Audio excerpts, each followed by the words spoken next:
Hello and welcome to The Flow. I hope you found my suggestion using visual prayer or prayer visualization as a valid and helpful way to approach noonday prayer. What I love about this technique is that it takes place out in the world, but at the same time is internal.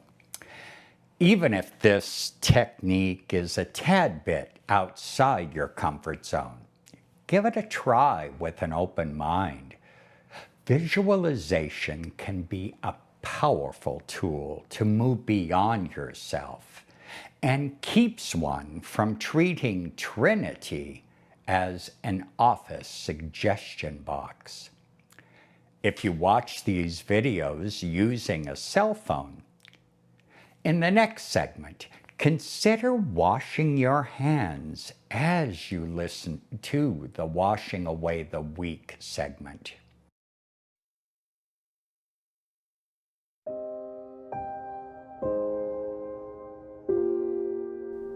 I wash away the past week.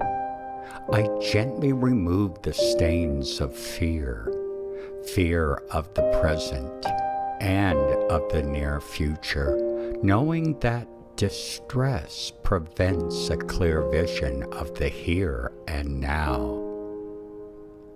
I cleanse past regrets and foibles which in reality no longer hold true power. I scrub away unthoughtful habits performed without intent, making gains or progress trivial. I wash away words spoken, secretly intended to boost the ego, designed to enhance a sense of personal importance. I bathe in the knowledge of strength found in gentleness, simplicity revealed by forgiveness, and laughter expressed in hope. I feel the freshness of renewal and the clean scent of restoration. I dry my hands feeling God's gentle, continual love. And that is good enough.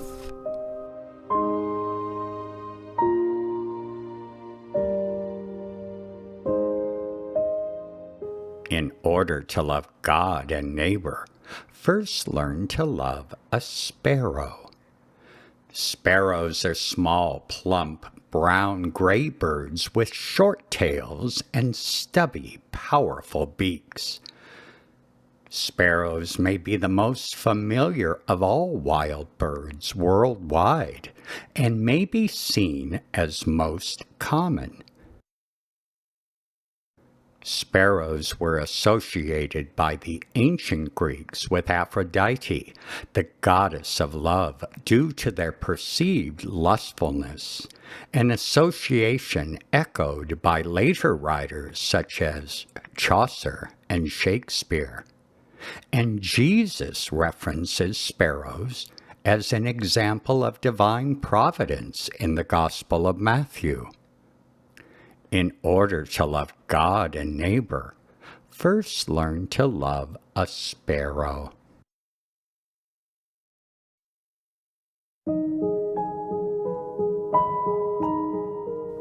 True contemplation, the great teachers say, is really quite down to earth and practical and doesn't require a life in a monastery. It is, however, an utterly different way of receiving the moment and therefore all of life. In order to have the capacity to move the world, we need some distancing and detachment from the diversionary nature of delusions of mass culture and the false self. Contemplation builds on the hard bottom of reality as it is, without ideology, denial, or fantasy. God offers us quiet, contemplative eyes, and God calls us to prophetic and critical involvement in the pain and sufferings of the world, both at the same time.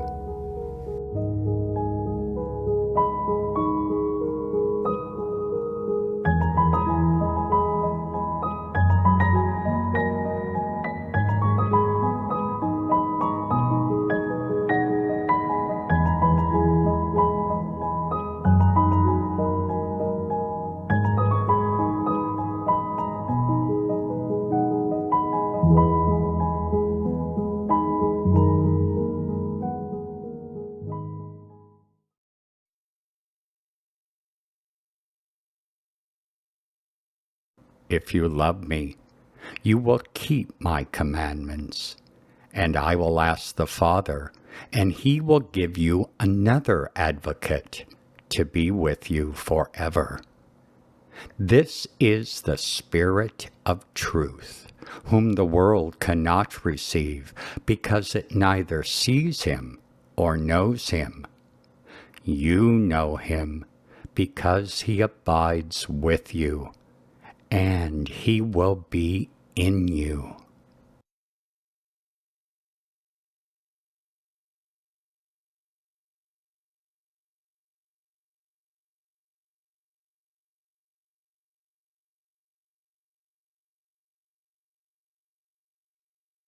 Have you ever felt the spiritual advocate?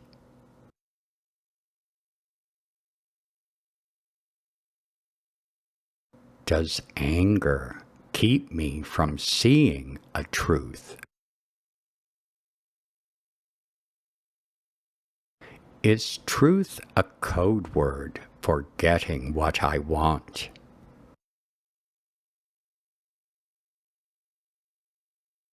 How would you define detachment?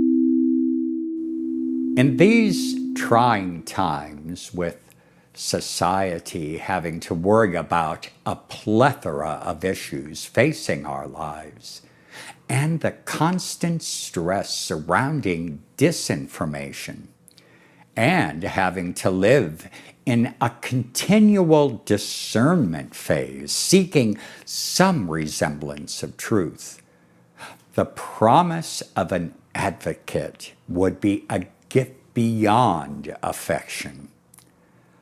The notion of a spirit of truth seems like a good idea, but far from reality. Jesus' commandments require truth. But how do we, as regular folk, discern truth? I'm not sure I have a complete or easy answer, but maybe, just maybe, a way to approach the spirit of truth is to set aside an emotive response to any question or problem. Sometimes truth requires detachment. Sometimes detachment does not mean you don't care deeply about an issue. But in order to see, in order to lift the veil, we must take a step back. A flow of water may seem bumpy as it rushes past a moving rocky stream, but It is fluid enough to move past obstacles, continually moving forward on its path.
And I will ask the Father, and he will give you another advocate to be with you forever.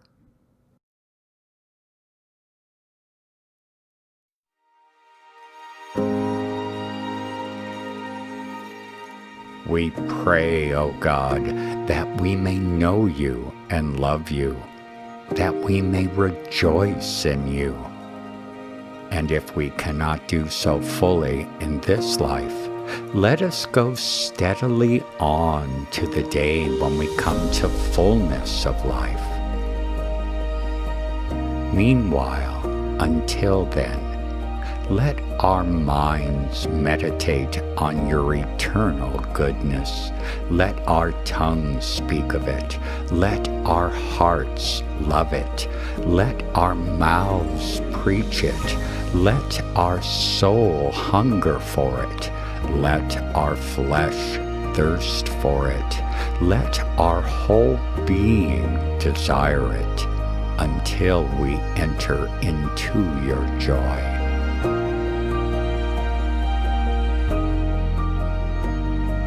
May we see God in all things. May we find Christ in all suffering, and may the Spirit help us to move forward with compassion and truth. Let us walk in love. Let us go in peace.